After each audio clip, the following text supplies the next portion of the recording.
I actually went to my doctor and was like talking to her about what was happening, and she convinced me like, you're depressed. And I was like, that's not depression. What do you mean? She was like, you're a Black woman and you're high functioning.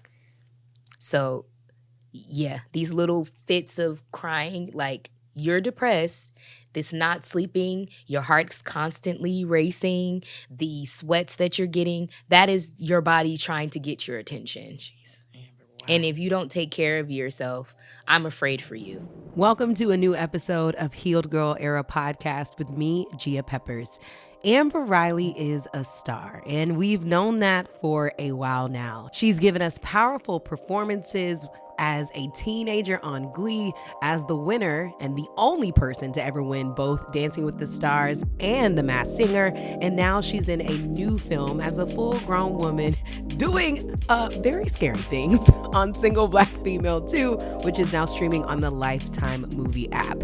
All in all, she is no stranger to sharing her talents with us, and she's no stranger to sharing her mental health journey. In this episode, we discuss the varying ways that Amber has tapped in to activate the healing in her life. Listen as Amber opens up about the different eras and aspects of her healing journey and what she's learned along the way. A powerful new episode of Healed Girl Era, the podcast, starts now. What's up, y'all? I'm Gia Peppers. Welcome back to Healed Girl Era, the podcast. I am so excited to be in LA. That's where I live now anyway, but you know, I be traveling a lot. And I'm really grateful to have this talented supernova of a human being with me today. She won. She's the only person to win both The Masked Singer and Dancing with the Stars. She's an icon on the mic and on the stage. Of course, the Glee era, iconic. But today we are talking about all things healing, and she's in a new movie, a sequel, because that's how you know if it's good. Okay, if you get a second one, Single Black Female 2 is coming to Lifetime. Please help me welcome the iconic Amber Riley. We're matching. Yes, we're totally matching. We're matching, and it was not on purpose. It was not planned. Like, we literally walked in like the Spider-Man meme. Like, yeah. But I am so happy that you are here. You made it, honey. You look beautiful. Thank you. I made it. It was a journey to get here, but I'm here, as Fantasia says, Hallelujah. In the color purple. Hallelujah. Look, woo, and every time I do hear that, I get chills. You know, because she just, ooh, she bodied it. She bodied that. Shout out to you. As we knew she would. Absolutely. But I am so honored to have you here. And you know what I forgot to do, and I'm going to keep streaming because I think it's good to do this in real life. I always start with a word of prayer, and I missed it because we were just trying to get in here, y'all. Yes. Let me tell y'all something. So let's start with a word of prayer. Okay. Dear Heavenly Father, we thank you so much for the opportunity to fellowship. Thank you for Amber. Thank you for seeing her to another year as she celebrates another birthday. Thank you for the provision to do this, to have this show. We ask that you just anoint this conversation. There are plenty of people who are tuning in, who are looking for confirmation that they are on the right path, that they belong here, that they are absolutely where you've made them and what you've made them to be. Father, anoint our words, anoint this conversation. May it be open and beautiful. May it be all that you want it to be. Thank you for this time. In Jesus' name, amen. Amen. All right. Now that we done that. How are you feeling? How are you doing right now? Oh, that's a real question. I knew that you were going to ask that. As soon as I got here, I was like, she's going to ask me how I am, and I'm going to have to be honest. Not great. Yeah. You know what I'm saying? It's been a week. I think everyone is just feeling, there's just like this atmosphere in general of just anxiousness and stress. Yes. And like, I'm just looking for some consistent peace. So like, it has not been the best week. I have to be completely honest. I did not cope well this week. No, and you know what? I'm in the like, my friends and I were talking about it, especially those of us in entertainment, like the work has been very dry. Dried I'm like, up. am I Black? Because I thought it was Black History Month. Usually we can do some things with black. Am I no longer black? This is supposed to be my month, guys, and I'm not feeling not feeling no love. The industry said, look, now we don't got it for y'all no more. But it's just so overwhelming and scary sometimes. But then I'm also like, you know what? God has seen us through really difficult times before, and he ain't going to leave us now. We didn't come through too much. But I love that you're honest about it. And I love following you. You are my shenanigans. I love your shenanigans. I feel like I'd be in the gym with you. I'd be in the house with you. And I love that you are in this era of like, I am just going to be open about whatever I'm going through. How long did it take you to get to that point? Like, is that something recent for you? I think to my friends, I've always pretty much been an open book. I've always been the kind of person that like wants to help. And I've found people open up to you when you're vulnerable with them first. And I've just always been vulnerable first. And that's just like been my preset. Yeah. I think publicly, I feel like I kind of just one day just started to just be myself and like couldn't really hide who I was. And I want to say that it was like around the pandemic. Yep. I think it was. Yeah. I think the only way to kind of be social during that time was online. Yeah. And I think I just started doing a lot of lives and connecting with people. And you know, Instagram and social media can be a lot of things, but I've found that it really can be a community if you foster it that way. I love that. Yeah, no, you are really great at it. I want to get better at fostering my community. My issue is I grew up in the time where everybody, and I'm sure you remember this, when everybody was like, whatever you post on social media will be till the death of you. If you post something wrong, you will not get a job. That's true. Yo, I was like... they don't scare me so much, but even like I had a lot of like women mentors who are amazing, but they came up in a time where you couldn't be all things and be successful. Yeah. Like you couldn't be sexy and be a boss and, you know, lead a boardroom. You couldn't wear a bathing suit online or else you would be judged. And now I love that, especially millennials. We're like, who said that? Right. I think we're trying to get to a place, because I still, like, I have mentees that are younger than me, and I look at them and be like, you gonna post that? Right. You don't want to take that down.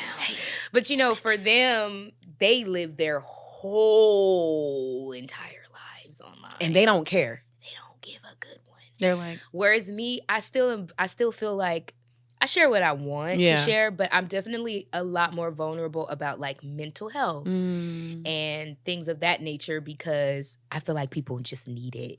Yes. People really just need it, and they need to see someone that they, you know, may look up to or admire. They need to see you be human and real to understand, like, you're not alone. Like, you're not alone. Yeah. Yes. Okay, we're going to get to the mental health part of this conversation. But I want to start out with single black female, too. Yeah! Because the first one really ate the girls up. And I'm the girls.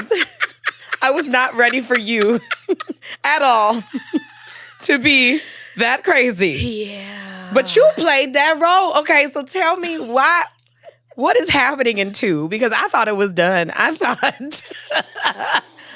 it was done. I mean, there are definitely some surprises in 2. A lot of people are looking at me so weird now when they see me, because they're like, I was so excited to do a thriller, though. Yeah. You don't normally see black women doing a lot of thrillers. Yeah. You don't normally see us being the villain either. So, like, I was just excited when I read the script. And then to do that with Raven Goodwin and K. Michelle, who are also just friends of mine, phenomenal actors. That was Kay's first, you know, movie, and she did such an awesome job. And, you know, Raven, who has been in this business literally since she could talk. Wow. Phenomenal actor. And it was just, you know, it was such a great, like, soul sister on set. Like, it looks like y'all are actually friends. Yes. Like, it looks like y'all have a chat. And I'm like, girl, what time you going to go out tonight? Because I'm tired. The shooting was way too long. Like, it looks like y'all have a real chat. We did. We had a lot of fun shooting it. But, you know, it was fun. The reception from it was amazing. Over 8.1 million views across all platforms.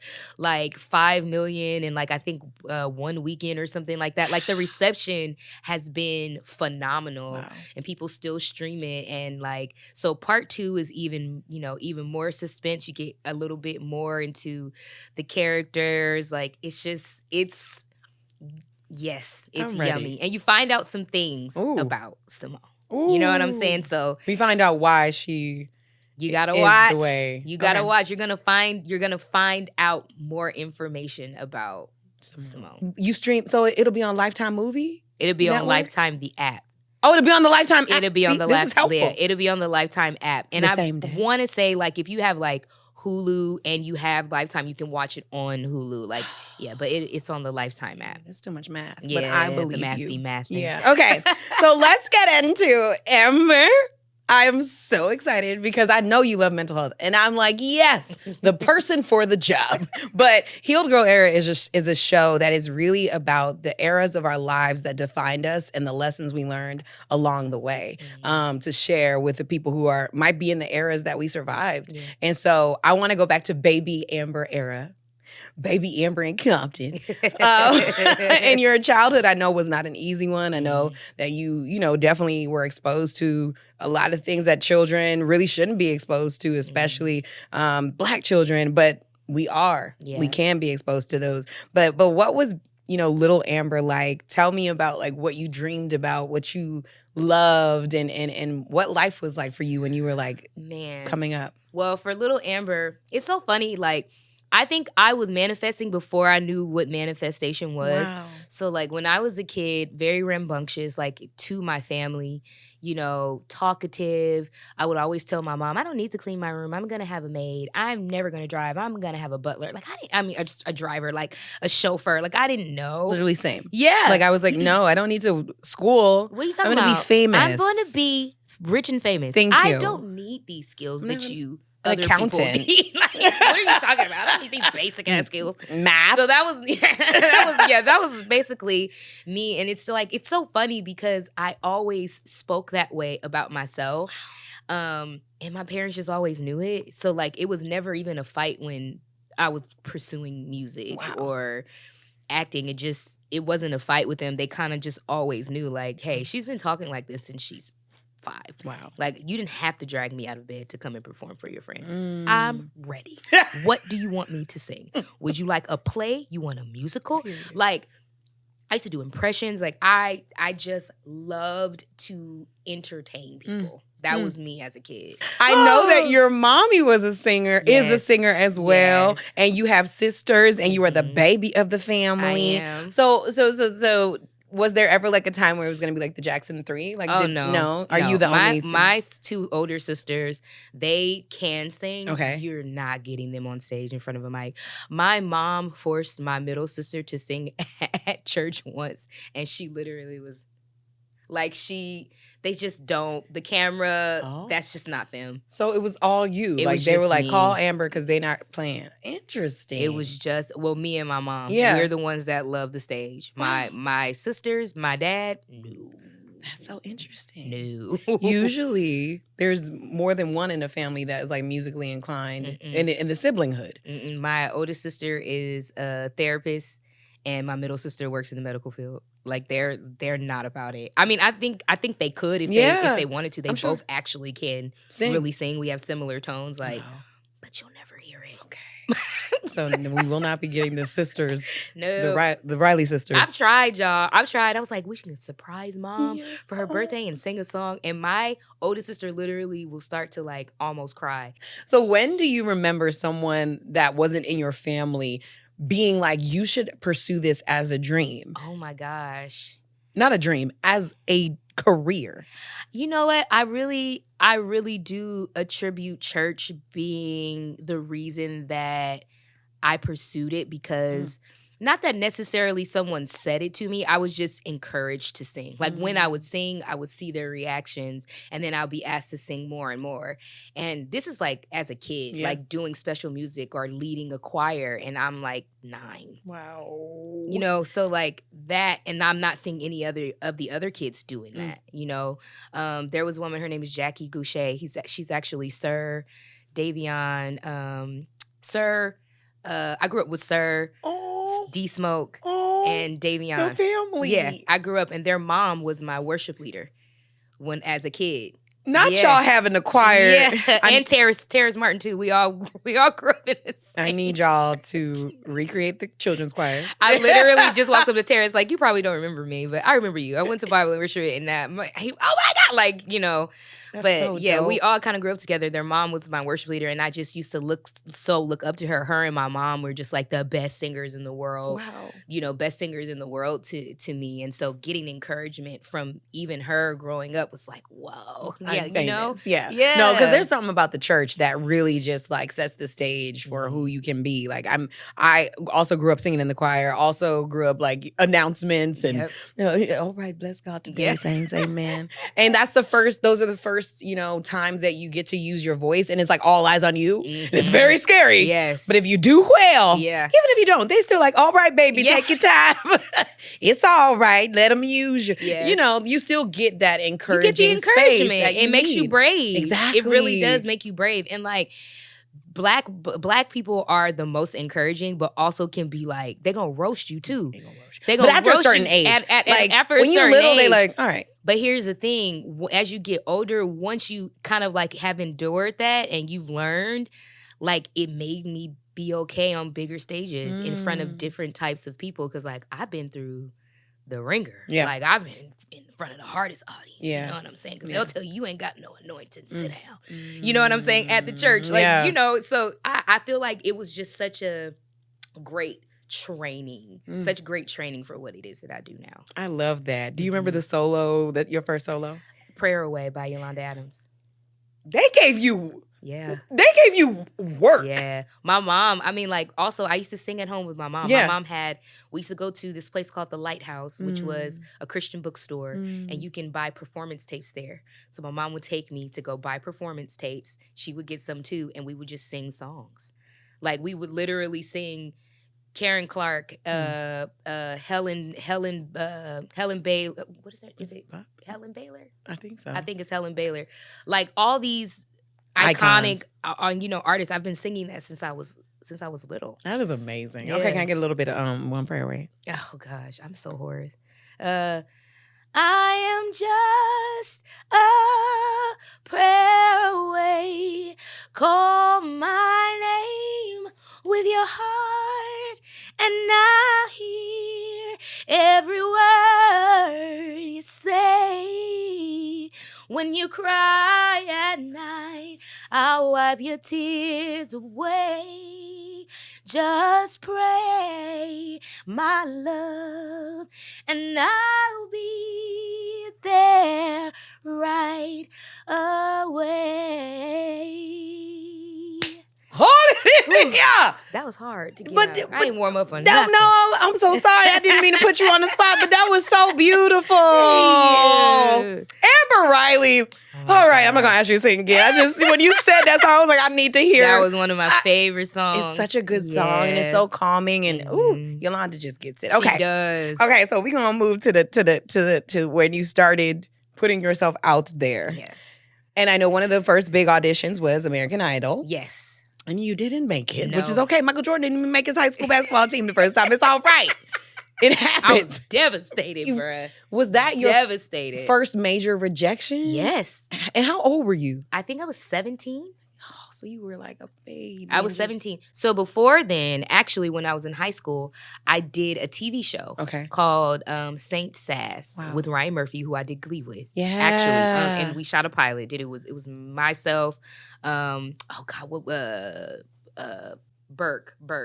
Burke. Okay. She was the lead in it. And so that was my very first big audition. And back then, we recorded shows in front of a live studio audience. They don't really do that a lot anymore. So I wish they would. Yeah, but it was like I was like so freaking nervous.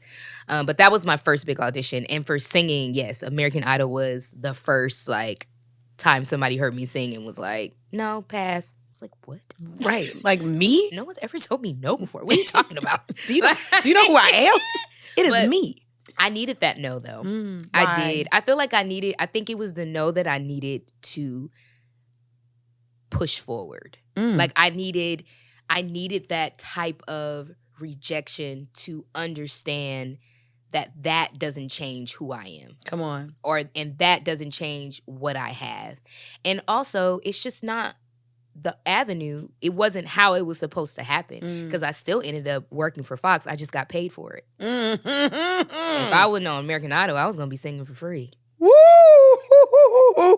Tell the truth, okay? Because that's something that people don't realize. But no, that's a really great point. I mean, our relationship to no and rejection has to be stronger when we're in entertainment, because we face it so much. Like literally every single day, someone's like, "Hey, I have this." No, you don't even want to hear. No, like you don't People even. Do you love me? No, say no, no. And then you'll see them out and like, "Girl, that was such a good idea. Yeah. I actually reshot it with a different person." And you're like, "What?" Fight me. So fight. Immediately. But then if you fight, then you never work again. Like exactly. It's just y'all, if y'all really knew. But it's a delicate balance. It's a delicate balance. Yeah. But is your relationship to rejection, is that what formed and informed it? Or at that time were you like, I am devastated, I'm never gonna do this again? Oh, I was definitely devastated. Yeah. Like I was definitely devastated. I was just like, I am terrible, I suck, like I'm not special. Like all those things kind of came into my mind, and I just kind of had to regroup. I think I learned to regroup because, like, listen, this is a taste of what you're going to experience in this business. You're going to have to figure it out. Like, you can't want to quit every single time you get a no, which I ain't saying I've gotten that much better with. It still hurts, y'all. It still hurts. I ain't got that much better with rejection. I just have seen, like, when you keep going, that kind of hard work and consistency does pay off. It really does. That just made me think of Victoria and Coco. Just shout out to the Grammys. Was just so awesome to watch when Victoria said that speech about the roots and the blossoming. And I know you all worked together when you were signed to a record label. What was that moment like for you watching from home? Gosh. I went to her best friend's house, Candace. Oh, that's right. You were in that video. Y'all was screaming. I saw that on TikTok. And her and I share a mutual best friend. Wow. And so we were all watching. And it's just, the thing about it is, Victoria is an incredible artist and writer. Like, she's the first person that I wrote with that I felt actually got me and made me so comfortable in the studio. We have so many songs that we've written together. But she's also an amazing person. Yeah. And when you see someone that's an amazing person and also, like, wildly talented, like, it's just, and a hard worker. Yeah. So seeing that made me, I cried. Like, I was so unbelievably happy for her, because I understand that moment of when you finally get to be seen. Ugh. When someone actually sees you. Like, I get that moment of working so, like she said, working underground for such a long time, and you finally spring up above ground and you get this as soon as you bloom. Like, what an amazing, inspiring moment. Yeah, because there's like there's so much that happens when you're being rooted that can throw you off of it completely. Like, that's why a lot of people leave this business, because you do all this work and then nobody cares, and you're like, yep, I spent $3,000. I came on time, I did my job, I was great. And they're like, anyway, next. And it does start to shape you in a way that might break you down if you don't learn to heal it. Or make you jaded, or, make you entitled. There's a lot of ways that you can view that. But like she said, when you're being rooted or buried and doing the work underground, you can see it as dirt and disgusting and waste, or you can see it as fertilizer. And I was like, that's such an amazing analogy, because I have to believe that everything that is happening to me, even now, I have to believe that there's a reason for it.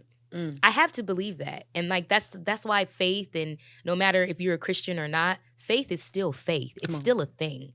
So whatever it is that you have faith in, even if it's just in yourself, if it's in your talent, if it's in your ability, it's so important to have it. And hope hurts. I'm not saying it doesn't hurt. It does. Hope absolutely hurts, but it's imperative to keep it. It's imperative to keep the faith, like, because what's your purpose? What's driving you? What's your engine? You know what I'm saying? And like, I have these conversations with myself often because you don't know how many times I say, "This is done. I'm ready to go." What can I do? I can be in corporate. Period. I'm a very smart person. Yes, you are. I can do others. But I'd buy anything from you. This is what I love. You were called, you're anointed to do it. That's the thing that a lot of people don't really realize is I think people think that we choose to do this and it's like, oh my God, like I love every moment. I would do this in my sleep. Nothing bad ever happens to me. And it's like, girl, y'all don't even know what it took for us to get out of this bed. Like when you don't have something to do or you're not on a set, you almost feel misaligned with like your everyday life. And I had to learn during the pandemic, my days where I wake up and make my coffee and journal and those matter just as much as the days I'm on set. Like, I had to learn very quickly because I was in a space where I was like, Lord, I don't even want to live. Like, I was like, this is like, forget career. Yeah. I am done with life. Yeah. It's too much. These people done lost their minds. 2020 was crazy. I said, no. And that's when I got into therapy. Yeah. And I know you are in therapy and you are not the one to play about no therapy. No. I know you are years in and it has really mattered to you. And so when was your like flashpoint when you like, I got to get some help? 2019, I flew back from Dallas. I had a gig in Dallas, flew back, me and my assistant. I started feeling really weird. Like I just started feeling like uncomfortable. My heart was always beating really fast. I wasn't sleeping. I think Thanksgiving, my family came over and they were like, oh, we forgot. I don't remember what my mom forgot, but she was like, can you go to the grocery store? I had my niece with me. Yeah, fine. To still feeling very weird, right? Like almost like in a dream, but not a good dream. Just like half awake, half asleep, right? And I had my niece with me, and she's probably, I think she was about 9 at the time. And when I got into that grocery store, I had the worst panic attack. Wow. But do you know what's crazy? I was shielding it from my niece. I was like, Tiani, can you go get, but I had to have the panic attack not in front of her. So I can quickly regroup to get her home. I could barely drive home because I couldn't even concentrate. Wow. That is how bad it was. But I started to see that was the analogy for my life. I did all of that in private, and I never let anybody see it. I took all the stress, I took all the anxiety, all of the bad thoughts, all of the dark thoughts, and I hid it away from my whole entire family. And I laughed and kiki-ki'd the rest of Thanksgiving. I kept going upstairs to cry. Wipe my face off. And come back. Breathe. Wait till I'm not puffy. Come back downstairs. Wow. Until it got to a point where I couldn't do that anymore. Where my body said, if you're not going to take care of us emotionally, we're going to shut you down physically. And that is exactly what happened. That is like, first of all, thank you for sharing that because I know so many of us can literally relate. It's scary because you don't want to disappoint your people. Like, that's why therapy is so important. I tell people it's scary that it's still a privilege and that a lot of people can't afford it. And I really want to figure something out where I can like help women get therapy because Black women especially need to be in therapy for free. This country has really done enough. Thank you. But when I think about the reality that so many of us don't want to disappoint our parents, we don't want our siblings and our friends to worry about us. We can't even really, like if I really sit down and like think about the times where I couldn't look at myself in the mirror, like sometimes you can cry in the mirror and you're like, ooh, I'm going through it. But you got this. On those really dark days, you don't even get up to see no mirror. You just like, whatever. I don't even care. Yep. And so I understand like having your fits and coming back down, putting off your feelings and putting back on your responsibilities and the hats that people expect you to wear. So in therapy, when did you realize where that came from? Well, did you ever have a moment where you were like, oh, I watched somebody do that, or that's how I learned to cope? This world makes us that way. Black women especially.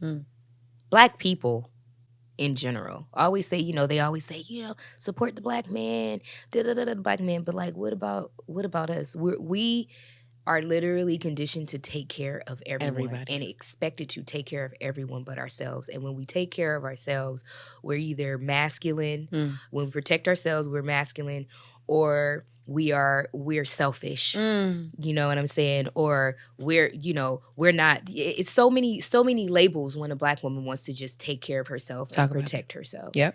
And I actually went to my doctor and was like talking to her about what was happening, and she convinced me like, you're depressed. And I was like, that's not depression. What do you mean? She was like, you're a black woman and you're high functioning. So yeah, these little fits of crying, like, you're depressed, this not sleeping, your heart's constantly racing, the sweats that you're getting, that is your body trying to get your attention. Jesus, Amber, wow. And if you don't take care of yourself, I'm afraid for you. You need to get on medication. Excuse me? Medication? I know. What are you talking about? I still do this. No, you need to get on medication.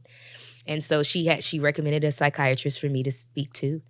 And I spoke to the psychiatrist, and I was just like, I just don't want to, I can't even be still. I'm so anxious. I'm like this. Wow. Like in the like, and one thing that she said to me, she said, you're afraid to take medication, and I'm afraid for you not to. And I said, okay, I'll try it. Saved my life. Wow. Saved my life. That is so powerful, because so many people especially are afraid to just get to the step because of the stigmas around what medication looks like in a healing journey. But God made therapists, and God made medication, and God made the things so we could regulate all this stuff that's happening within our bodies. And I told my mom that. When I had the conversation with my mom is actually a life coach, and I had the conversation, and she was just like, well, there's not a natural way for you to do it, and blah, blah, blah, blah. Listen, I'm not a doctor. I'm not a scientist or a chemist or anything like that. I can only speak to my experience. If I did not take that medication, I would not be here. My God. 100%. I would not be here. What it did was just, it literally just took all the crowdedness out of my mind so that I can actually sit in therapy. Wow. And be able to, and working through that therapy, like, my goal was I don't want to be relying on this medication, not just because it's an antidepressant, but I really don't want to be on anything. Right. I really don't want to be on anything that long. Maybe that was my own stubbornness, but like a goal for myself. And, after a couple of years, I was able, because I learned great skills. I was in therapy for almost, that was 2020. I've been in therapy for 4 years. Wow. And, after 2, I was able to, after changing my eating habits and working out and figuring out the things that worked for me, I was able to wean myself off of that medication, because I definitely gained like 40 pounds on that. Right, because that's the reality. That's the reality too, right? Like, medications come with side effects. Hey, I'll take it, because I was here. Hello? You know what I'm saying? I was here. She was here. I am so proud of you, Black girl. I have to say that, because this is not an easy decision for a lot of us to make. No. And the fact that you said it out loud, I'm sure will absolutely be the difference for people watching. And I love that you shared that as part of your story. Yeah. So after 2 years, you were able to stop taking the medication, and you were in therapy. What were some of those tools that changed the game for how you saw life? Like, in therapy, we learn all these tools. I think cognitive behavioral therapy really worked for me, because I was dealing with a lot of thoughts that I wasn't able to kind of capture, and reframing was a really big deal for me. It helped me understand, this is the way that I think, and these are the things that I needed to work on. Wow. The depression was very it was brought on, like triggered. Like my depression came from triggers, certain triggers and stuff that I had. But the reframing was a really big thing for me. There's a doctor, her name is Dr. Caroline Leaf. I love to read her books, and she talks about the neurological side of how your thoughts affect you physically. And I started reading her books. And along with my therapist, like my therapist actually started reading her books, and we would talk about some of the things that we read and put those assignments into our therapy session. But reframing was a really big thing for me because it's not, there's no amount of positivity that is going to change your sadness, or depression. You can say the positive things, but it's literally not going to penetrate. I had to reframe because I live in reality. So instead of, gosh, I'm not working right now, and being depressed about not working right now, is I have the opportunity for rest. So good. I have time to plan. I have the space that other people normally don't really have to create and be creative. I can, oh my God, I have the opportunity to spend time with my mom. It's the reframing really changed my life. Capturing really bad thoughts. I used to have the worst thoughts before I sang. I remember the day after I came out of from underneath that cloud, and my very first performance, because I was dealing with agoraphobia I didn't leave my house for 3 months. Wow. Didn't leave my house. And my first time out being in public, I sang at this place called Sayers Club, which it doesn't exist anymore. So I'm so sad. I know. I want to be going going to all of. I thought I was going to come to LA and be at the little clubs and the jazz. They shut all the places we used to sing. They shut them down. I got to bring them back. But I used to sing there all the time, and I remember being in the back, and all these thoughts started coming to my head, and I was able to capture them. Wow. For the first time. I didn't even know. We have so many ruminating thoughts that go around in our heads that we don't even they're so normal to us now that we don't even capture them. And I remember standing in the back before going out to sing and thinking, they're not going to hear you sing. They're just going to be looking at how big you got. Wow. They don't really think that you're talented. They're just used to you. Ooh. I remember having all of these ugly thoughts about myself.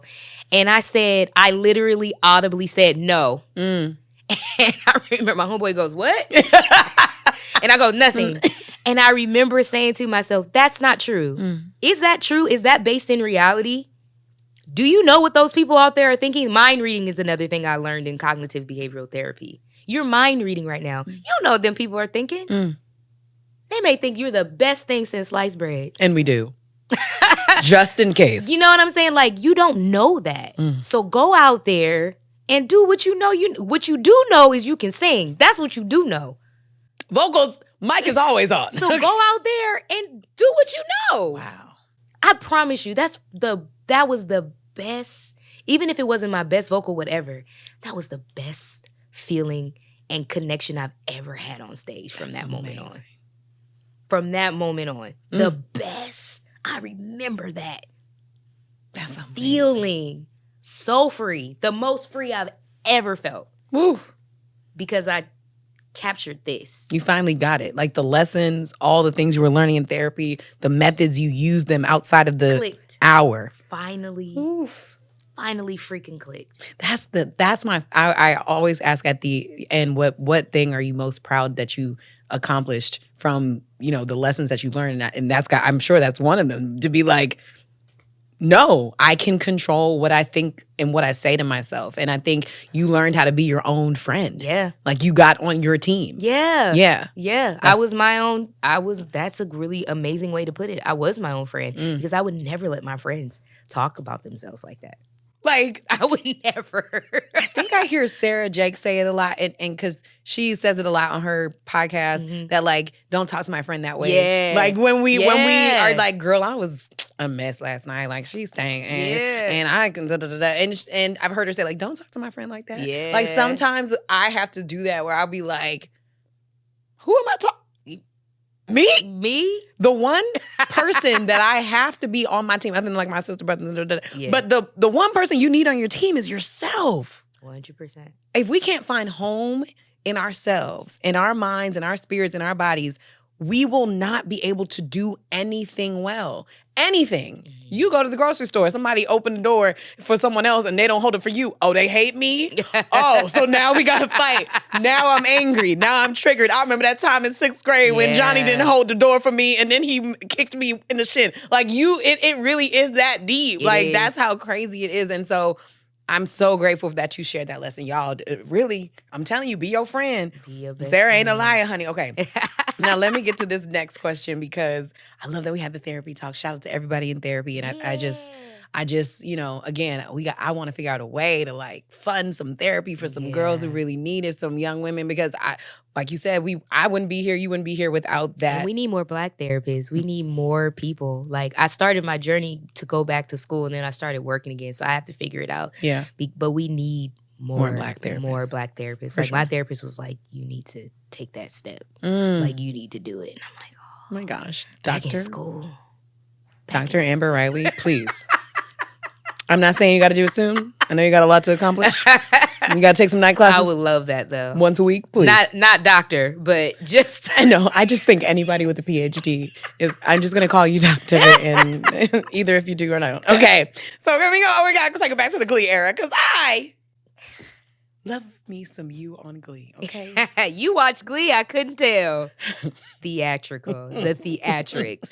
Okay. No. The Didn't watch Glee. theatrics. Didn't watch That's So Raven. Didn't watch One on One. Didn't watch Sister Sister. Oh, any of those Or things. Moesha. Or Moesha. None of those things. I never watched those shows.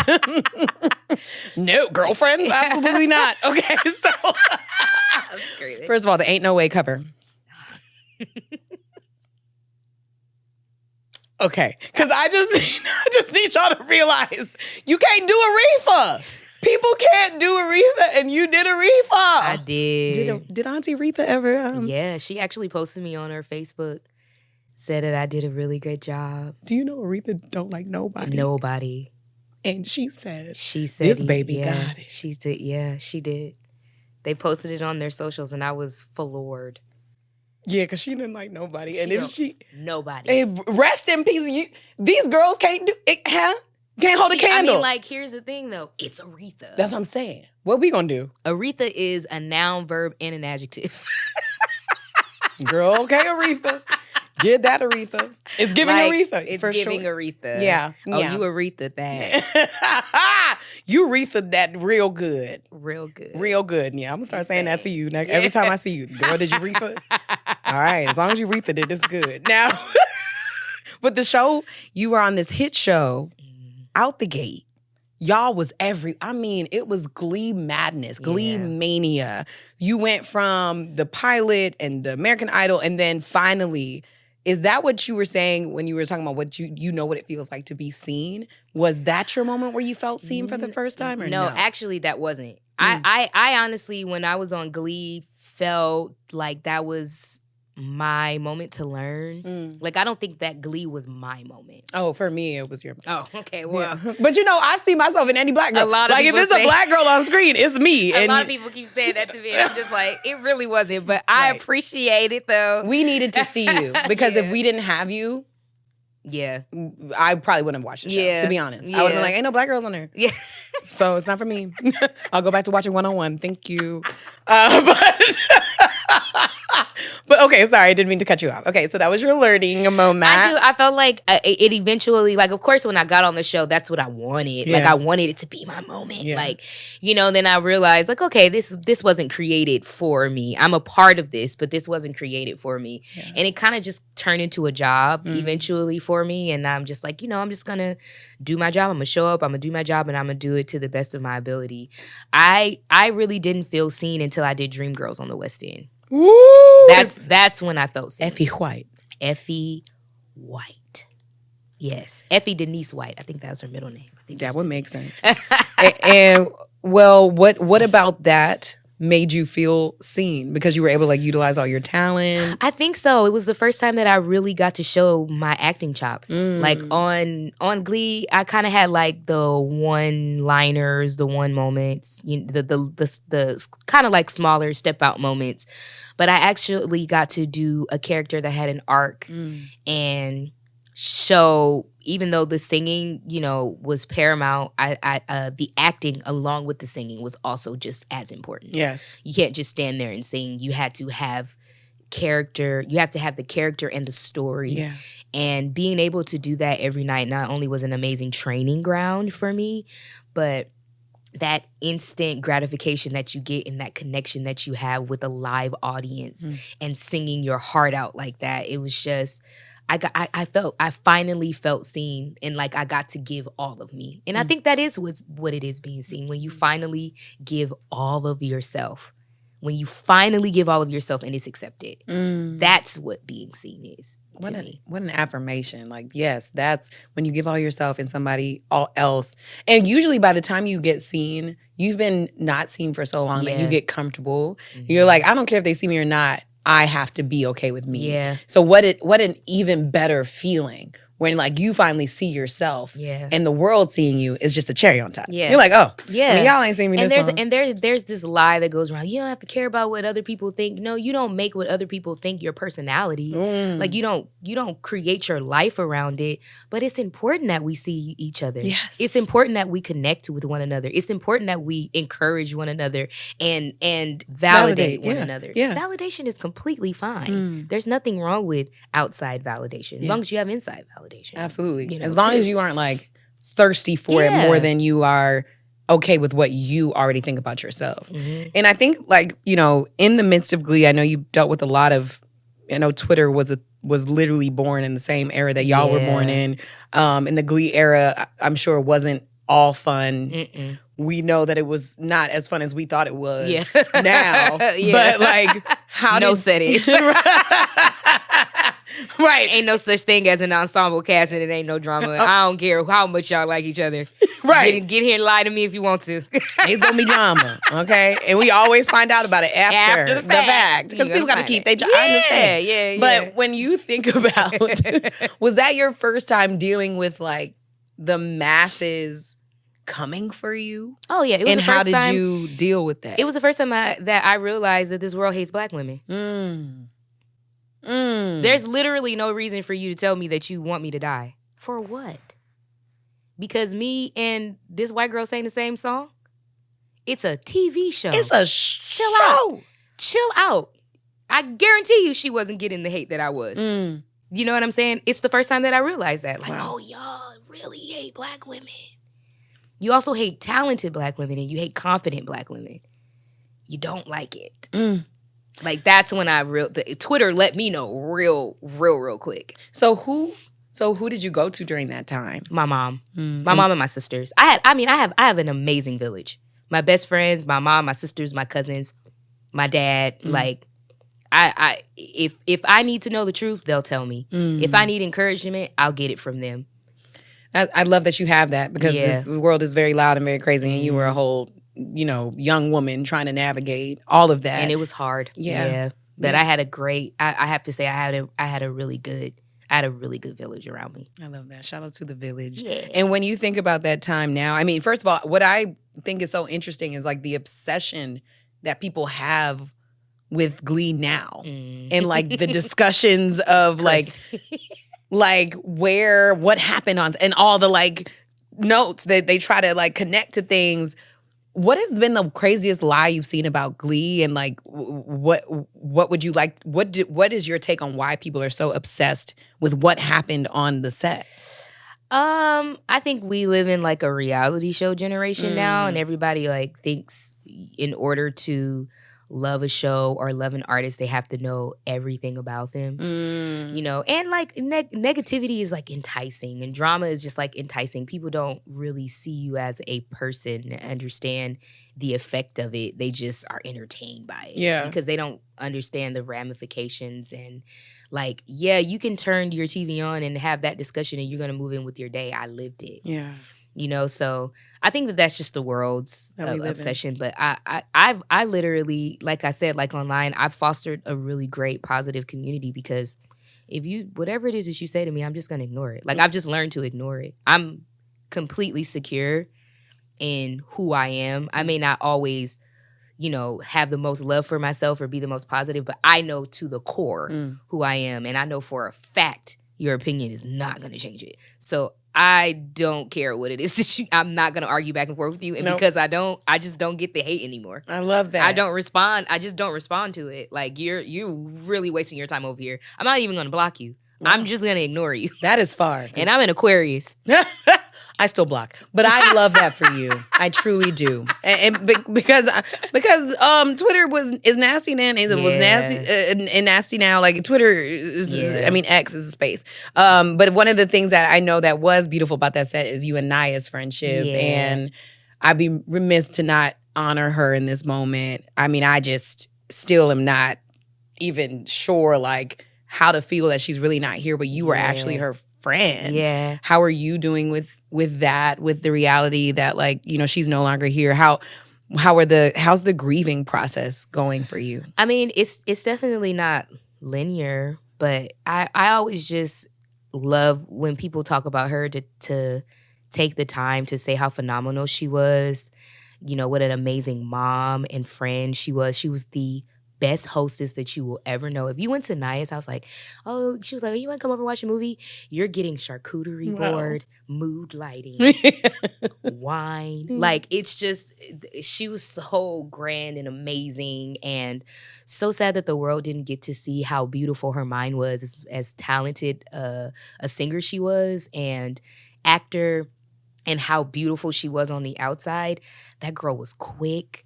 She was witty as hell. She was smart. Like, there were so many things that she has to offer the world. And not to say while she was here that she didn't, you know, give the world some things that were already amazing, like her amazing son. Yeah. You know, I can't speak well enough about her. Yeah. And her, you know, she's far be it for me to talk about grief when, you know, she has her mom and her dad and, you know, her siblings and her son who's not going to grow up with their mom and, you know, Josie's dad, you know, they had a child together and he's raising him now. And so, but they, you know, are an amazing village and taking care of him. And, it's sad. It's always going to be sad, you know, and it's always going to be hard when you think about the potential that we lost. Yeah. But we get to look back at what it is that she left and be happy, you know, looking at that. Yeah, I love that. I had a friend, KK, who was killed when we were just graduating college. And, like, I remember being like, and she was already a writer. She was writing for Vibe Vixen. This had to be like 2013. And Vibe Vixen, remember 2013. you remember we used to be popping though. Yeah, it was. Like, we was all reading Vibe Vixen. Don't ever get it twisted. But like, she was already, you know, that girl. Wow. And we were like, we had just graduated college. It was the summer after. We all outside, graduation parties, you know.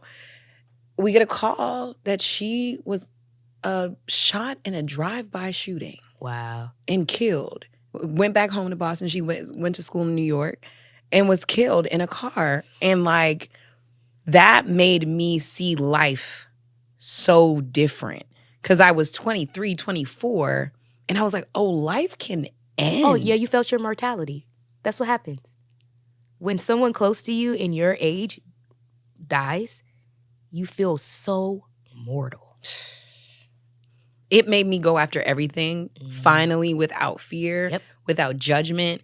Did it do that same for you? And I know that you've had other losses. I mean, we also have Jazz. Yeah, that wasn't the first one, in common. Oh, that almost, that one shook me. Yeah, none of us were okay. That one still, because you see so much potential, but it also, you know, when you talk about those people, you talk about the relationships and the conversations and not so much talking about the work, right? And so I'm learning, like, my value is not based on my production, what I can produce.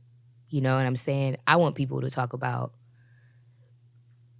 my heart and, you know, how they felt in my presence and how they felt when they left my presence. You know what I'm saying? And that's what I can speak to about Naya. The first thing anybody is going to say when you talk about Naya is how she made you laugh. Wow. You know what I'm saying? That's the number one thing is her personality in general. You know what I'm saying? They're going to remember how you made them feel, not what you did. You are preaching. You are preaching. Rest in peace to Naya and Jazz Yeah. Waters, and we love you, and y'all are with us, Yeah. and KK. Rest in peace to KK. Woo, y'all, life be hard. Okay, let's get. I know we gotta wrap up soon. I have so many more questions for you, but I just gotta say I'm loving our conversation so far. I think the most important thing that I have noticed, or one of the most important things that I've noticed lately, is that you're very much in love. Yes. Here for it. Yeah. Y'all are cute. Thank you. We're fighting right now, but I still love him. That's how relationships be. Woo, People baby. be forgetting. Like, Woo. relationships are hard work. There is so much like humility and vulnerability that has to happen. I don't like it. It's so annoying. I'm talking to you now. I'm like, why you ain't answer my text? Yeah, you mad at me right now. It's fine. I'm mad at you too. Period. But I love you. And y'all gonna love each other. But you also had a public relationship before that. Yeah. And I'm like, you bounced back in a way that I've never seen. Like most of the people that I know that have been through these public relationships usually are like, I can't do love anymore. Like public or private breakups. Like they're like, love, how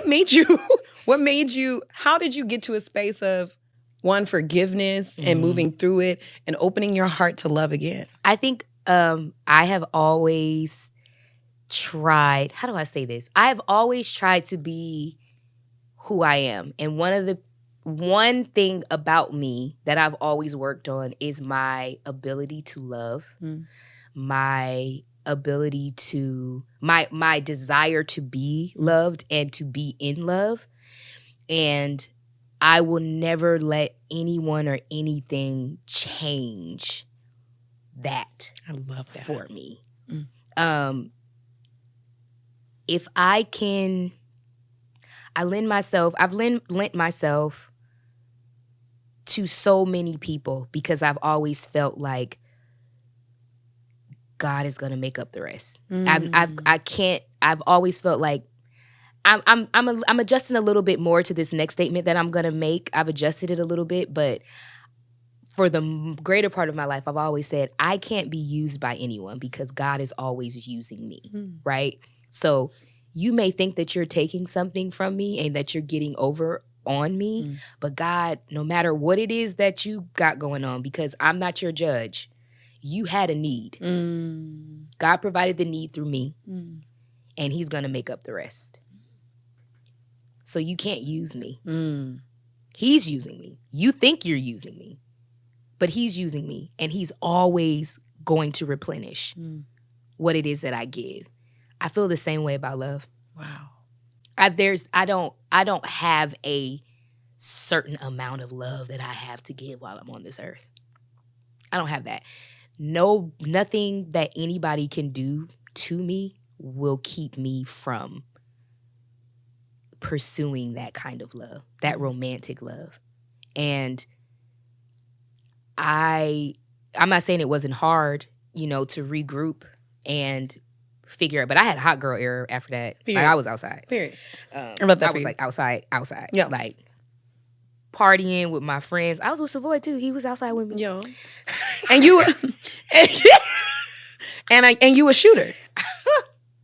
I am so afraid to shoot. Oh no, not me. I'm a flirt. If I could share some of what I pulled, I would. Off camera. I think because I need training, okay? I would. I off camera because I need Savoy, it's for my dating life, okay? Thank you. We're gonna have to go. The worst somebody can say to you is no. That's the worst that's gonna happen. You just move on. No, I am there in my career. Yeah. You're like in the dating.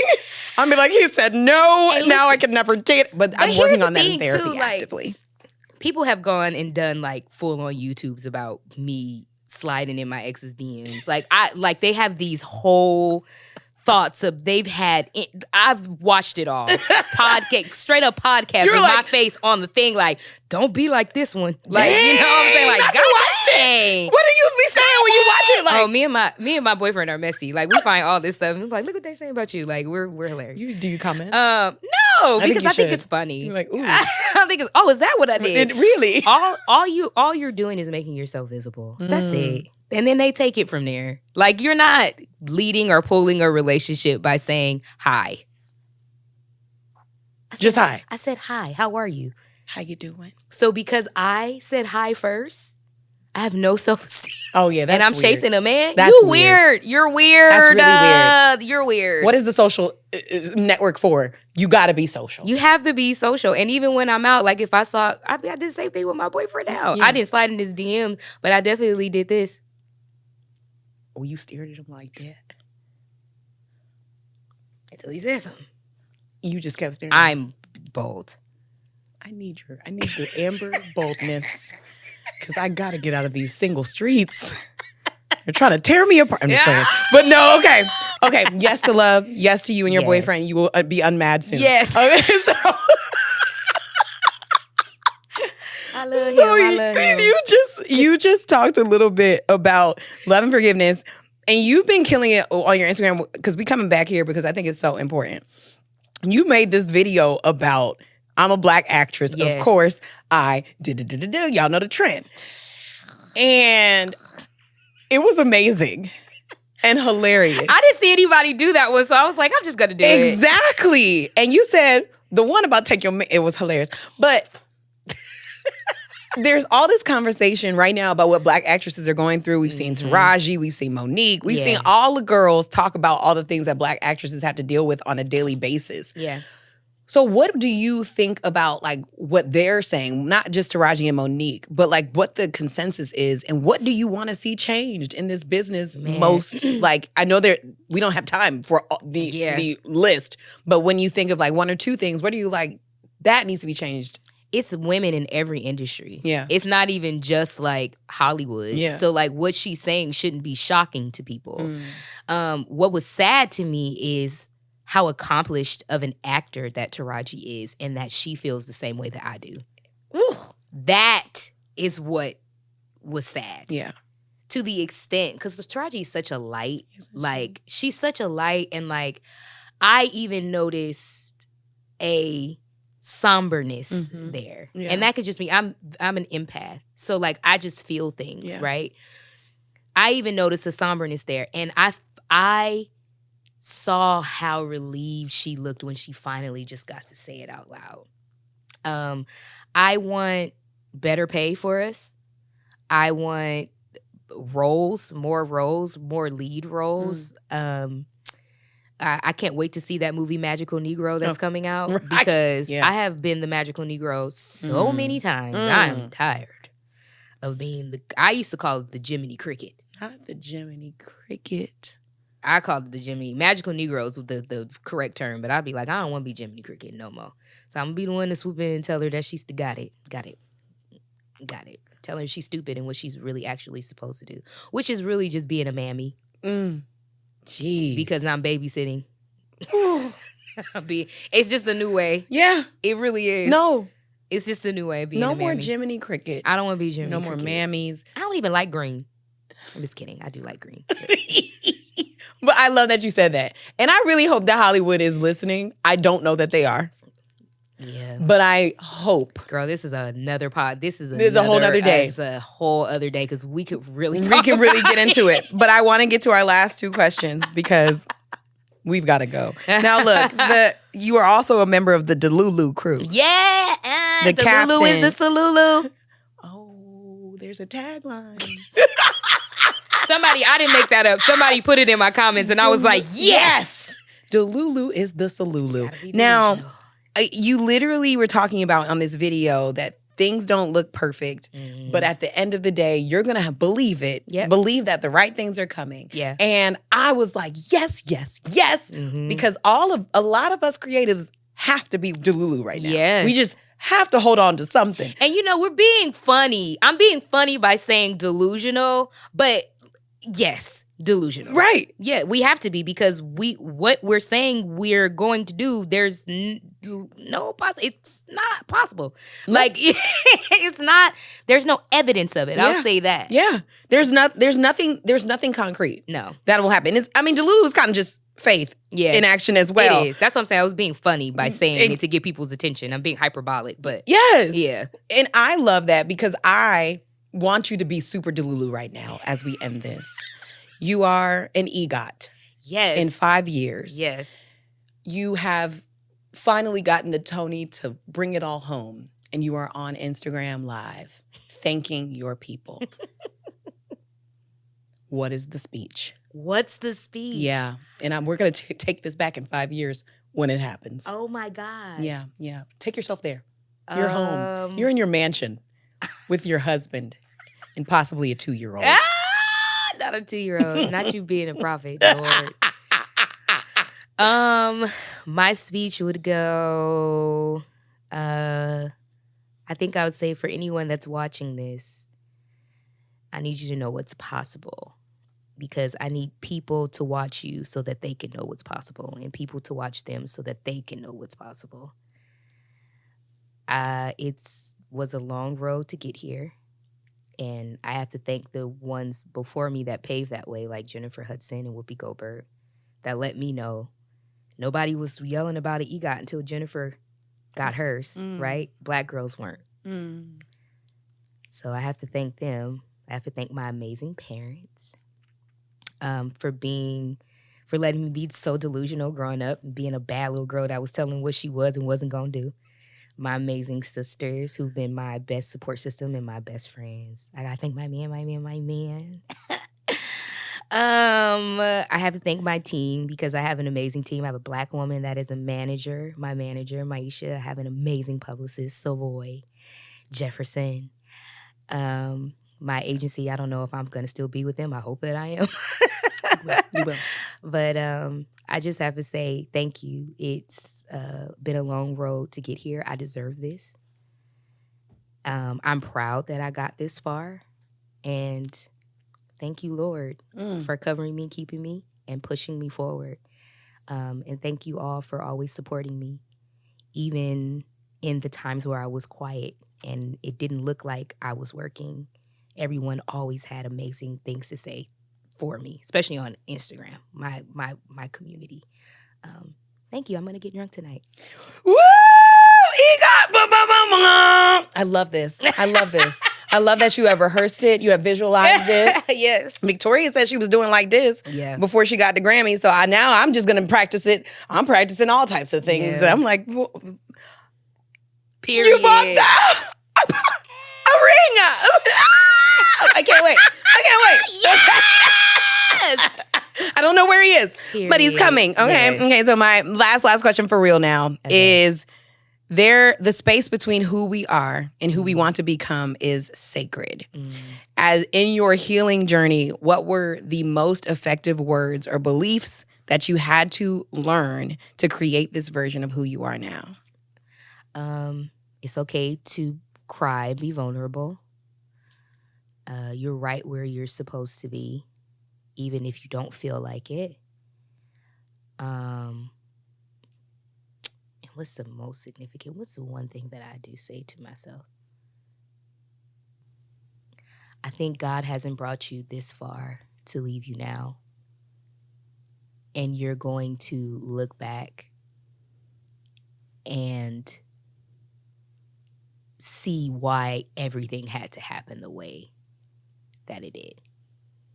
Amber Riley, ladies and gentlemen. I mean, thank you so much. Before we go, we have some flowers for you. Because not only is it your birthday, because we got a little special thing for you as well, but I love giving flowers to people, especially as they come on this show. And it's your birthday. Pink and is my power color right now. You love pink. And I just am so grateful that you exist. And we were joking, but honestly, I saw myself in you in Glee. I see myself in you even in Single Black Females. Sometimes you gotta get crazy. But I think the most important thing you give us is the reality that like, it's gonna be okay. Yeah. At the end of the day, who you are right now is enough. And what you want to be absolutely the dream you should keep working for. You are such a beautiful representation of all that is good in this world and all that is light. And when you say, yes, you have people on Instagram that are ready to fight for you, I am one of them. You ever need us, you let us know. But I love you so much. I love you. And can I say that I've been like so excited to come and do this. Please don't make me Healed cry Girl today. Podcast is so amazing. Thank when you. I saw, I love Kelly. Danny is my girl. That's my Girl. Oh my God. And so like, you're doing amazing work. Thank you. I love you so much. You are such a light. Thank you, sister. And you're gonna kill it. Thank you, baby. Already are, but And we got to say, happy birthday. come on, Tanner. To you. Everybody, happy birthday to you. Happy birthday, dear Amber. Happy birthday to you. Yeah, because I was waiting for her to give us a note. I was really waiting. Happy birthday. Oh, I'm gonna Make tear a wish. this up. Yeah, make a wish. Oh. Yeah.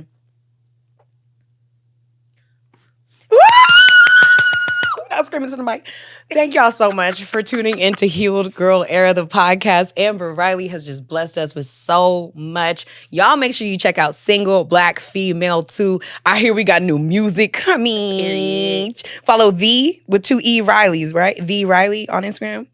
You can follow Miss Amber P. Riley. Miss Amber P. Riley. Yeah. You follow that account Yes, follow for that one. everything. Because Yes. Riley, the EP is streaming as Yes. well right now. You can get you some good music off of that on BGE, period. So make sure you guys check out all of that and support our girl Amber. Subscribe here for more. I'm Gia Peppers. We'll see you next time. Yay! Oh, I love it. You're like the best name. Mommy and Daddy did that. They Ate did up. that. They really did eat that up.